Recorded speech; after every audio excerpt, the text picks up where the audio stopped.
O objetivo era a gente fazer essa discussão, fazer um link entre a questão que seria a não violência, porque a gente alencou esse tema, elegeu esse tema, para fazer o paralelo junto com as questões de direitos humanos e com a questão da intolerância religiosa, pelo tema ser extremamente atual, por a gente estar vivendo aí, observando na mídia, né, principalmente brasileira, mas se atendo só à questão do Brasil, mas a gente poderia transferir isso para várias regiões do mundo, mas se atendo só à questão do Brasil, teve questões importantes que estão acontecendo agora, como a questão da eleição do Infeliciano para a presidência da Comissão de Direitos Humanos e outras questões também.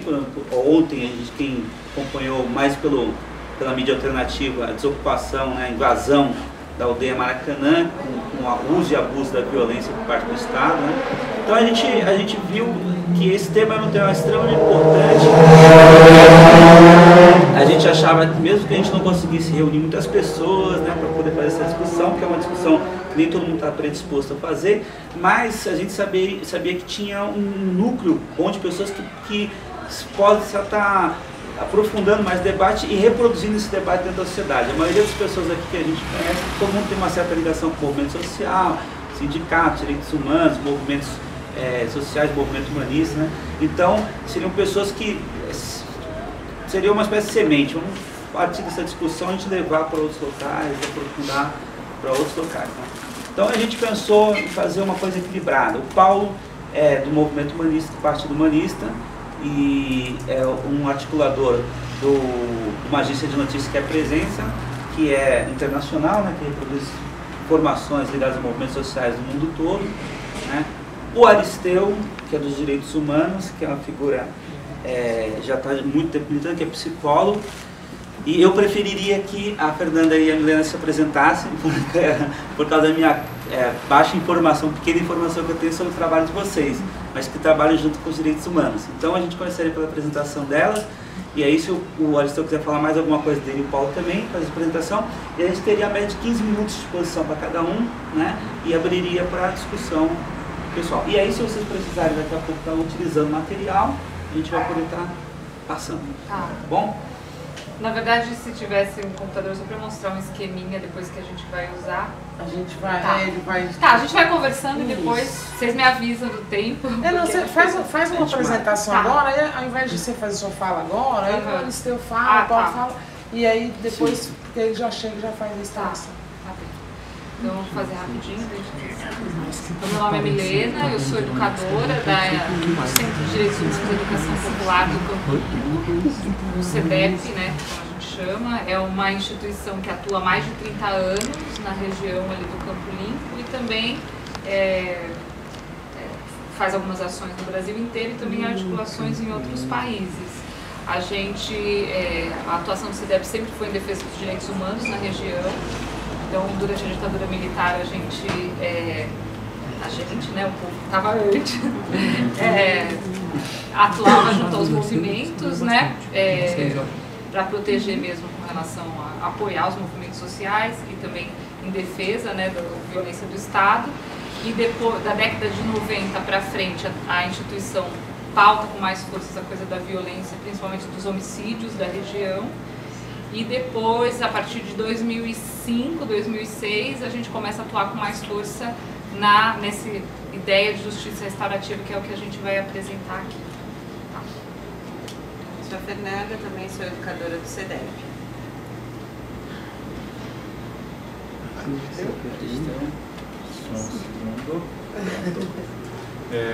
Aristeu, como o pessoal falou, né? Eu sou formado, tenho graduação em Psicologia e tenho atuado já nos últimos tempos com o pessoal do Movimento Nacional de Direitos Humanos, que assim como o CEDEP acaba encontrando suas raízes já em algumas décadas passadas, tem um trabalho que nasce também nessa ideia de lutar pela redemocratização do país, tem esse condão. Ele, como movimento, ele é formado por diversas entidades em São Paulo e nos demais estados da nação, que militam no campo de direitos humanos, nesse grande campo, nessa seara gigantesca que é direitos humanos. Então você vai encontrar junto ao Movimento Nacional de Direitos Humanos tanto entidades que acabam tendo essa característica, esse filão de trabalhar mais com alguns aspectos, como por exemplo o direito à moradia e habitação, direito à alimentação adequada, a questão LGBT, você vai ter uma miríade muito grande nesse aspecto. Então eu acabo militando junto ao movimento nacional aqui em São Paulo. Para além disso, cheguei a trabalhar com o Conselho Estadual de Defesa dos Direitos da Pessoa Humana, que é o Conselho Estadual de Direitos Humanos, e trabalhei também com algumas comissões de direitos humanos, como a Comissão Teotônio Vilela, junto ao Núcleo de Estudos da Violência. Bom, faço minhas suas palavras. Bom, sou membro do movimento humanista, do partido, um dos fundadores também do partido. E bom, conforme a gente for falar, aí vai contar um pouco aí da trajetória.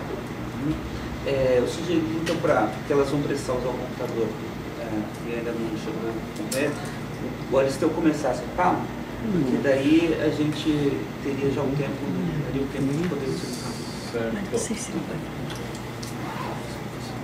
Só peço que se puderem observar o tempo. Eu observo, alguma coisa joga um tempo. Alguma coisa na sua cabeça. Pode ser.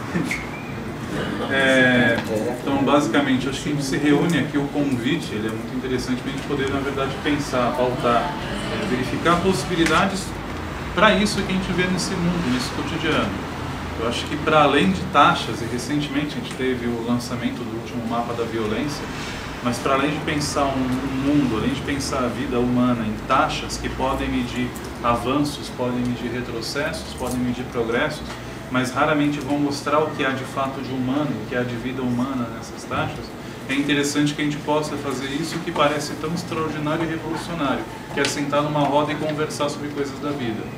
Enquanto a gente vê palcos e pautas aí trabalhando o que números estão dizendo sobre a vida, o que uma regra está dizendo sobre a vida, pensar em crescimento econômico e um crescimento econômico que esquece de suas raízes humanas e acaba pensando muito mais em suas raízes financeiras, eu acho que é interessante fazer isso que a gente está fazendo aqui hoje. Muitos desses movimentos que a gente fala e conversa, que a gente ouve falar e que a gente comenta, são movimentos em que nós militamos. Começaram em reuniões como essas, que nós temos aqui hoje. Então, o que pode parecer extremamente corriqueiro, se a gente for puxar num fio de história muito recente, não era corriqueiro, não era tranquilo e não era seguro. Você ter mais de 3 pessoas reunidas para alguma coisa que vai questionar padrões de vida, padrões de conhecimento, padrões de existência, era motivo suficiente para você poder ser preso, vítima de algum inquérito, assassinado, simplesmente sumido, desaparecido. E não é segredo para ninguém, eu acho que até chovendo molhado, meio mundo aqui tem muito mais tempo de experiência do que eu posso pensar na minha vida, e já viu, pensou ou passou por coisas semelhantes. Falar em não violência é uma coisa que me chama muita atenção quando a gente pega esse vídeo, esse documentário. Não é falar de um pacifismo e nem pensar pacifismo como simplesmente o não fazer nada, como estar estagnado, fechado, parado. Acho que isso é uma coisa muito forte que esse vídeo traz para mim, em exemplos de vida, em tradições de vida que são muito importantes e caras à humanidade. Quando você pensa que a não violência, ela não significa também passividade.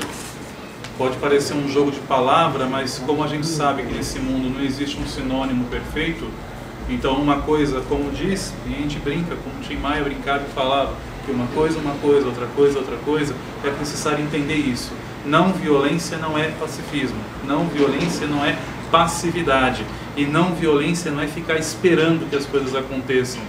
Não violência não é a desculpa do covarde. Não violência é, acima de tudo, você empenhar a sua vida em maneiras que você vai agir, vai atuar em sociedade, mas não vai aceitar vitimar nenhum outro ser humano. Se eu posso falar de uma maneira muito sintética e muito simples aquilo que eu consigo aprender, é isso que eu posso trazer. É você recusar plena e completamente agir de maneira tal que vai transformar um outro ser humano em vítima. Que vai transformar, e pensando e estendendo essa noção de humanidade, é essa vida, uma noção quase planetária de vida. Que, portanto, a sua presença, o seu estar nesse mundo tem que ser de maneira tal responsável que você não vai transformar o mundo simplesmente em dinheiro, em ganho, em moeda.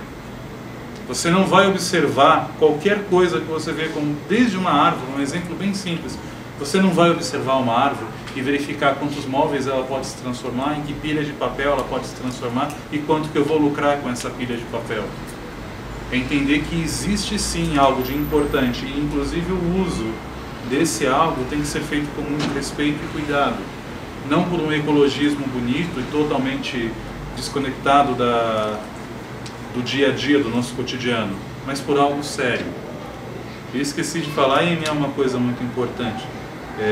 A gente fala de um lugar muito específico. A gente não fala de um lugar hipotético. Eu nasci e me criei num local muito específico. Eu nasci e me criei no Jardim Ângela, muito próximo do pessoal do CEDEP, que está lá do ladinho, no Capão Redondo, Campo Limpo. Então a gente fala e a gente pensa a partir de onde os nossos pés estão pisando, onde os nossos pés estão fincados.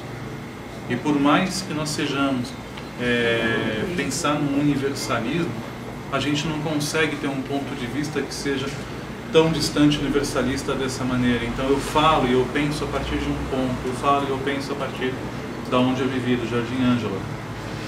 E quando me convidaram, a ideia era da gente falar também sobre uma experiência. Então, gente, eu não vou me ater a esmiuçar e conversar com vocês muito mais sobre humanismo. Eu acho que para isso eu tenho pessoas aqui nessa sala e pessoas que estão aqui com a gente que viveram e vivem muito mais isso do que eu já pensei em viver. Então essa não é a minha parte. Eu vou poder falar da experiência de um espaço, que é o Fórum em Defesa da Vida. Fórum em Defesa da Vida e pela Superação da Violência. Foi assim que ele nasceu. Ele nasce naquela região, naquele cantinho da periferia de São Paulo, naquilo que a gente vai chamar durante muito tempo como a não-cidade. Porque isso fica introjetado e marcado na nossa vida.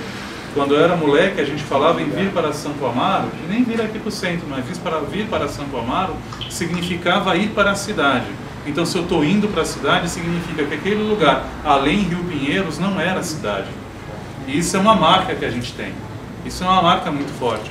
Por mais que os jovens, adolescentes, os nossos pais, mães, por mais que as pessoas que hoje moram lá possam pensar em, para se divertir, eu tenho que ir para um shopping, eu tenho que fazer isso, eu tenho que fazer aquilo, transitem com maior facilidade, ou porque estão com algum transporte público, ou porque estão com transporte particular, ainda vocês vão verificar na marca, na fala, no cotidiano de muitas pessoas, esse fato.